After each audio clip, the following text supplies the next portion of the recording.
afternoon, everyone, as we arrive at our first outpost. The river portion of today's expedition has officially concluded. If you have enjoyed the trip so far, you may exit on the left side or the dock side. If you have not enjoyed the trip so far, you may exit on the right side or the river side. Come on, Cassie, let's do some exploring. I'm hot. I'd rather go swimming. I would not recommend it. Why not? Well, let me just say, if the piranhas don't get you, the crocs will. And if the crocs don't get you, the electric eels definitely will. And if the electric eels somehow don't get you, the snakes will. And if the snakes don't get you, then... Okay, I get the point. No swimming. Hey, look at that little trail of leafcutter ants. See how they carry little pieces of leaves on their backs? I was just reading about them in my jungle book. That's so cool.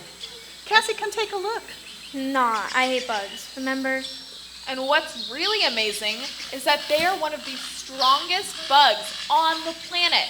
They can carry up to 50 times their body weight, which is really amazing when you think about it, because it would be the same thing as one of us carrying a minivan with our mouths. Wow, that's incredible. I know.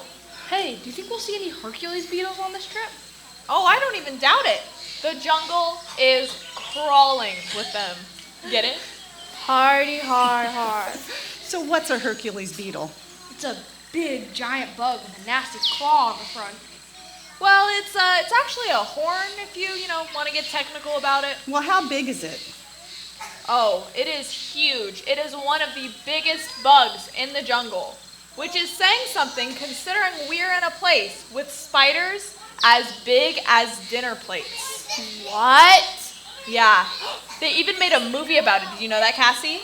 The Hercules beetle that ate New York City. It came from nowhere. It came from everywhere. Stop it, you're creeping me out. Sweetheart, she's just teasing you. No, but really, they're like that long, maybe? Yo. Hey, look at that tiny frog. It's so tiny and colorful. I wonder if I'll let me hold it. No, Zane, stop. That is a poison dart frog. Very beautiful, but very deadly. Really? Yeah, I think I've got enough pets for a while. And the golden ones are the worst. Like this one, oh man. The poison in just one of these frogs can kill 20,000 mice. All right, that's it. I've seen enough. I'm going back to the boat. And don't try to stop me. I think it's going to be a long week for her. You know what? I'm going to do everything in my power to make it her best week ever. Well, I just hope you're up for the challenge. Well, in the meantime, I think we still got some stuff on the boat. Zane, would you mind giving me a hand? Yeah. All right.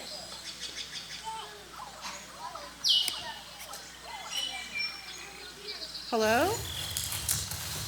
Anyone? CJ, Zane, if you're trying to be funny, it's definitely not working. Anyone? Oh, please don't be a tiger or a bear. Are there bears in the jungle? What's that sound?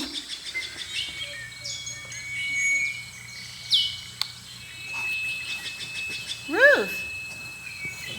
Oh, hello. What were you doing in the woods? Well, you see, as we were arriving yesterday, my hearing aid went out. So as I was changing the battery, I looked up and I saw the most adorable little sloth hanging way up in a tree. Did you know that sloths spend 90% of their lives hanging upside down? I had no idea. God is so creative. So anyways, I was just curious and I had to go back and climb up and get a closer look at him. Wait, you climbed a tree? Well, sure. I love climbing, and it wasn't that high. I mean, not really. Maybe, 60 feet or so. 60 feet. Yeah, that's not that bad. So anyways, that's why I was in the woods. So So, where is everyone else? Well, Cassie went back to the boat, and the others went to get supplies. Oh, I see. So are you having a good time? Yes, but Cassie would rather be home, which makes it hard to have fun. Oh, I'm sorry. That's too bad. Well, Zane seems like a good kid. Oh, he is. I love him to pieces. You two seem very close. Oh, we are.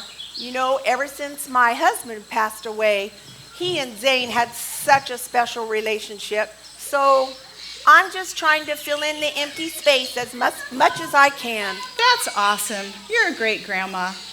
I mean, a wonderful grandma. Hey, can I ask you a question? I can tell you're a religious person. Well, I am a believer in Jesus Christ, if that's what you mean. Well, I guess that's what I meant, but anyway, I've been thinking about something a lot lately, and maybe you can explain it. Well, I'll do my very best. Okay, so you believe there's a loving God, right? I sure do. And you believe he can do anything. No doubt about it. Okay, so can you explain why a loving God who can do anything lets bad things happen? Okay, well, that is a good question. And that's why I love my Bible. I like to call it the history book of the universe because it tells us why things are the way they are. Are you familiar with God's Word? Well, a little. I mean, we went to church when I was young. Okay, so the Bible tells us that way back in the beginning, when God created the world, nothing bad ever happened. Everything was perfect. I just can't imagine that. I know. And sadly, it wasn't like that for very long. Oh, the story of Adam and Eve. Yes, but remember, it's not just a story. They're real people in a real place. Do you remember what happened to them? Yes, God gave them everything except for the fruit from that one tree. That's right.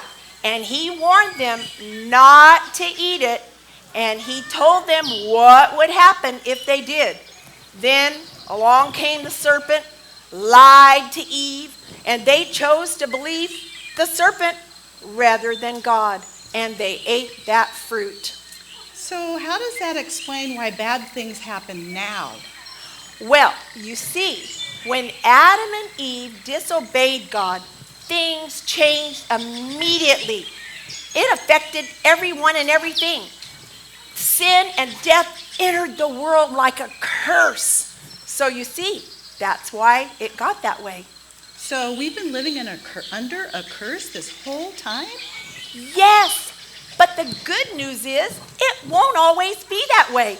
You see, God has promised to remove the curse one day.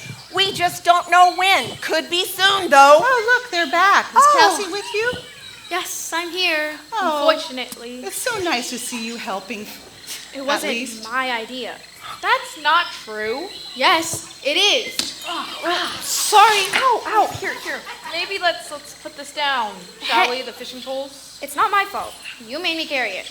I did not make you carry it. All I said was, if you don't work, you don't eat. You had a choice. Some choice. Well, speaking of choices, I think we need to figure out where we're gonna sleep tonight.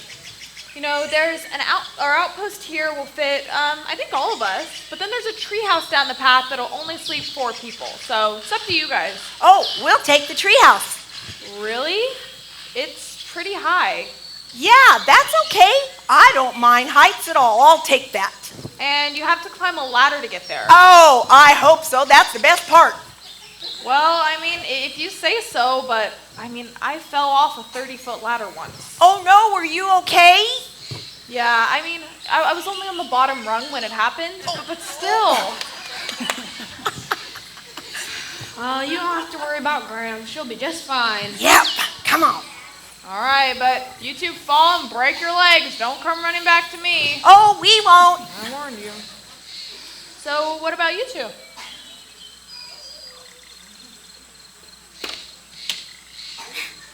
We'll sleep on the boat. Sorry, can't sleep on the boat. Company rules, you know? Well, I'm not sleeping in there, that's for sure. Why? What's the matter?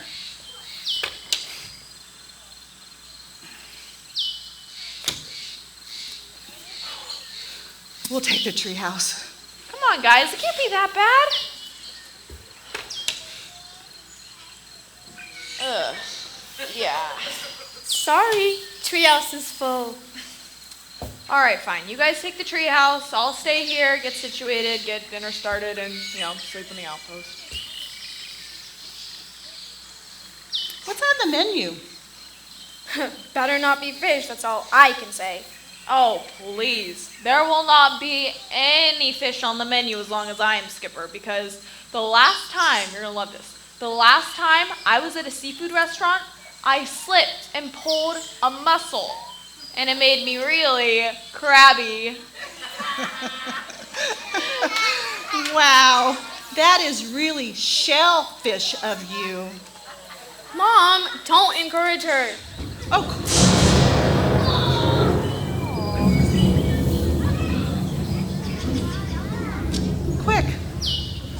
quick, let's go before we get wet. Oh, man. Hope it doesn't spoil our snipe hunt.